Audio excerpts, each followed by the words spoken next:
రాష్ట్రంలో నదీ ప్రవాహాలు రిజర్వాయర్లలో నీటి నిల్వలపై ఆంధ్రప్రదేశ్ ముఖ్యమంత్రి చంద్రబాబు నాయుడు ఆదివారం రాత్రి ఉన్నతాధికారులతో సమీక్ష నిర్వహించారు.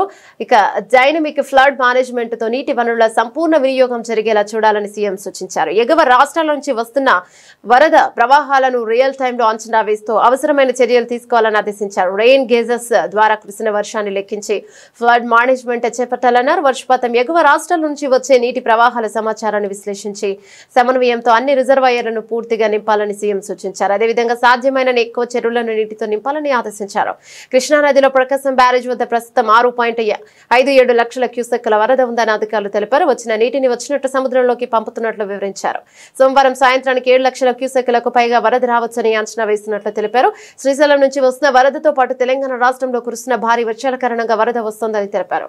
అలాగే గోదావరిలో ధవళేశ్వరం వద్ద ప్రస్తుతం 10.12 లక్షల క్యూసెక్కుల వరద ఉంటుందని, వరద ప్రవాహం పెరిగి 11.50 లక్షల క్యూసెక్కుల వరకు రావచ్చని అధికారులు తెలిపారు. మరోవైపు వరదల కారణంగా ముప్పు ఉండే ప్రాంతాల ప్రజలను ఎప్పటికప్పుడు సమాచారం అప్రమత్తం చేయాలని సూచించారు. వరద ప్రభావిత ప్రాంతాల్లో ఆయా శాఖల అధికారుల సమన్వయంతో ప్రజలకు అవసరమైన సహాయం అందించాలని సూచించారు. ఆన్లైన్ విధానంలో జరిగిన ఈ సమీక్షలో ఇరిగేషన్ శాఖ అధికారులు, ఆర్జీఎస్ అధికారులు, డిజాస్టర్ మేనేజ్మెంట్ అధికారులు పాల్గొన్నారు.